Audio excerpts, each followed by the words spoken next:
এই শরীর খেকো, চেঁচানো অফ কর, আমার ঘুমের ডিস্টার্ব হচ্ছে। নেকা কাদার হলে অন্য কোথাও গিয়ে কাঁদ। অধরার কথা শুনে চুপ হয়ে গেলাম, কিন্তু কান্না থামলো না। নীরবে কেঁদে গেলাম। বেশ অনেকটা সময় পর দেখি মাথাটা পুরো ধরে গেছে আমার। বারান্দা থেকে উঠে ওয়াশরুমে চলে গেলাম। ওয়াশরুমে গিয়ে মুখে পানির ছিটা দিতে লাগলাম। মাথার সাথে সাথে চোখ মুখও জ্বলছে। পাশে আয়নায় তাকিয়ে দেখি অগ্নিশিখার মতো লাল হয়ে আছে আমার চোখ জোড়া। হায়রে চোখ, যারা তোকে অবহেলা করে তুই তার জন্যই কাঁদিস, তার জন্যই তোর চোখ থেকে জল বের হয়। দুনিয়ার এইসব বেহায়া নিয়মগুলো যদি না থাকতো তাহলে কতই না ভালো হতো।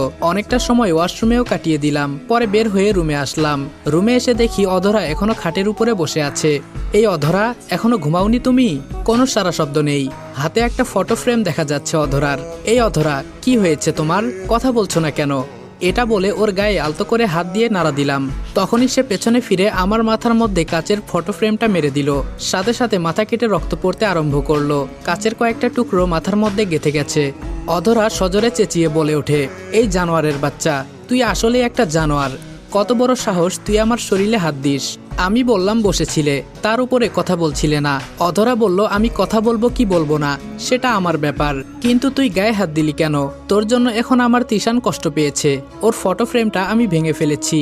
মাথা চেপে ধরে আছি, রক্তে ভেসে যাচ্ছে সারা শরীর। আমাকে নিয়ে কোনো চিন্তা নেই। চিন্তা হলো একটা শরীর খেকোর ফটো ফ্রেম ভেঙে ফেলেছে সে, সেটা নিয়েই তার সব চিন্তা। একটা মানুষ চোখের সামনে বসে কষ্ট পাচ্ছে, তার কোনো দাম নেই।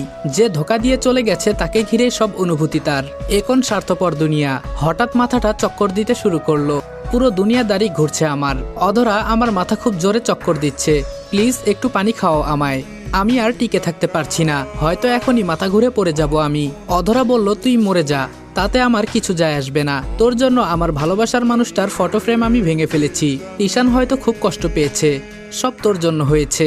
ধপাস করে মাটিতে পড়ে গেলাম। এরপর আর কিছু মনে নেই। সারাটা রাত আমি ফ্লোরের উপরে পড়েছিলাম। অধরা আমায় একবারের জন্য ছুঁয়ে দেখেনি। পরের দিন সকালবেলা আমার এক কলেজ ফ্রেন্ড আমায় ফোন দিল। সে বেশ কয়েকবার আমায় ফোন দিয়েছে, কিন্তু আমায় ফোনে পায়নি। অবশেষে বিকালের দিকে সে আমার বাসায় আসে। বাসায় এসে দেখে আমি ফ্লোরের উপরে বেহুশ হয়ে পড়ে আছি। পুরো ফ্লোর রক্তে লাল হয়ে আছে, আর পাশেই খাটের উপরে অধরা শুয়ে আছে। সে আমায় তাড়াতাড়ি করে হসপিটালে নিয়ে যায়।